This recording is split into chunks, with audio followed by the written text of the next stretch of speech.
先给大家看一段视频。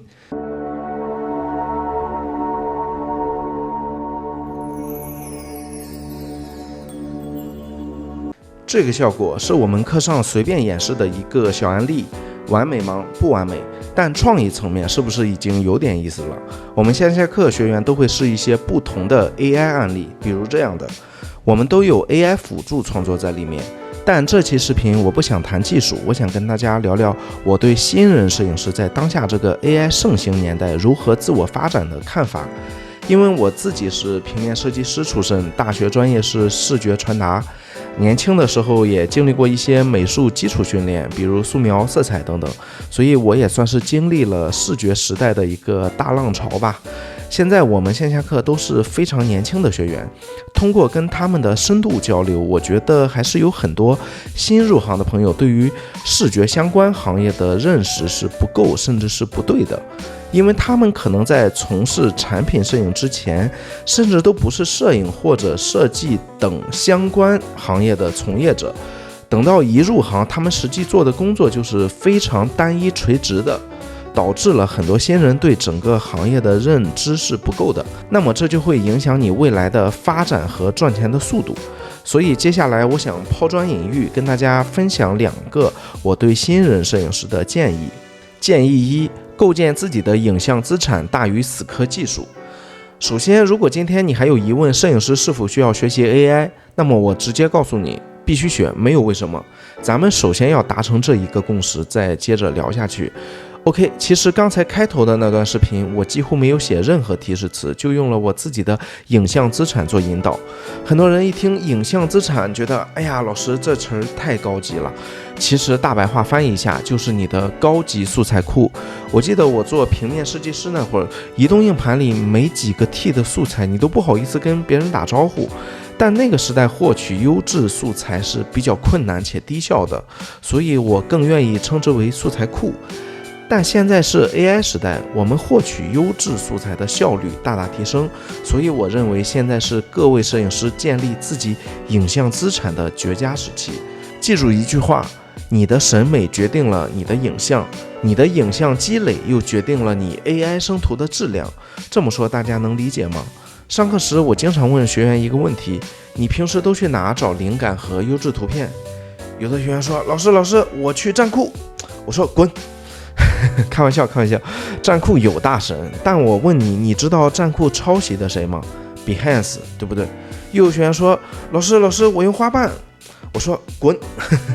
花瓣抄的谁？ Pinterest。 就这2个网站，你长期用下，你再跟国内平台对比，你就会有生理性体感上的差别。可能又有很多人问了，难道就这2个网站吗？当然不是，优秀的平台太多了，所以来我们这里上课第一件事，我会先发你一个关注列表，里面有我精心挑选的国内外各大平台的优质博主，就是所有的学员来这里，你先给我全部关注一个遍儿，以后你各个平台就会基于你的关注列表给你推荐相似或者更优质的内容，能明白吗？反观很多学员把主要精力花在哪里了？他没有自己的影像资产，他天天死磕各种技术，这是本末倒置的。我不是说技术不好，技术非常好，但是你要明白，技术的门槛会越来越低，审美的门槛会越来越高，所以怎么分配你的学习时间，这也是我们课程会给到学员的具体建议。不信大家去看看现在很多人用 AI 做出来的东西，你别听他吹用了多牛的技术，你就问他一句话，多少客户问你这东西付费了？你现在的技术老板又给你开多少钱？很多技术今年你觉得遥不可及，贵不可及，明年可能门槛直接被踏破。从 Midjourney 到极梦，从 Sora 到 Seedance， 无不在证明一件事，技术会越来越傻瓜化，但审美是多元复杂，没有标准答案的。如何在这之间找到最佳选择，靠的永远是审美，这才是一个优秀摄影师最核心的价值。所以大家从现在开始一定要开始学会构建自己的影像资产，学会构建自己的高级素材库，把它当成你工作的一个必备的工作流。就建议2，要看长远，不要只盯着自己的专业。现在有个词儿非常火，叫智能体。我在想，如果让我跟我妈科普什么是智能体，我会说，妈，每一个智能体都是你几乎不用花钱就能雇到的各个行业的顶级员工，在职场上，这些人都是月薪2万起步且上不封顶的。这意味着什么？意味着你个人的能力被无限放大了。现在流行的 OPC 艺人公司，不就是你一个人把文案、策划、美工、拍摄、剪辑等等事情都干了吗？所以你要知道，一个摄影师或设计师，平均在公司里的工资天花板就是2万以上，3万以下。你怎么打破这个天花板？去拿命加班吗？错，去做懂技术的管理。几年前还没有 AI 的时候，我就跟学员说，你不要把自己定义成一个摄影师，而要把自己定位成视觉设计师。摄影只是你的技能之一，你要懂自媒体，你要亲自给自己拍东西、剪片子，这样你做2年，你的薪资绝对比那些只会固定拍产品的摄影师值钱很多。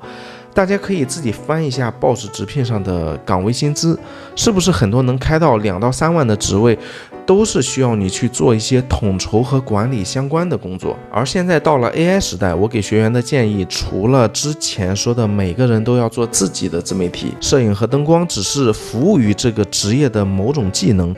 除此之外，我会建议大家从现在开始就把 OPC 的概念焊在脑海中，因为摄影师跟其他职业还不太一样。其他职业是很难创业，摄影师是很难不创业，因此尽早行动，观察并搞清楚你身边每一个不同岗位的同事在干什么，他们工作的评价标准和交付标准又是什么。结合强大的 AI， 以前你可能在公司干个5-6年才能自己开公司、开工作室，现在可能只需要2-3年，甚至更短。好了，以上就是我基于目前的行业观察给新人摄影师的一点建议，水平有限，能力一般，但愿对大家能有一点点启发。咱们下个视频再见，拜拜。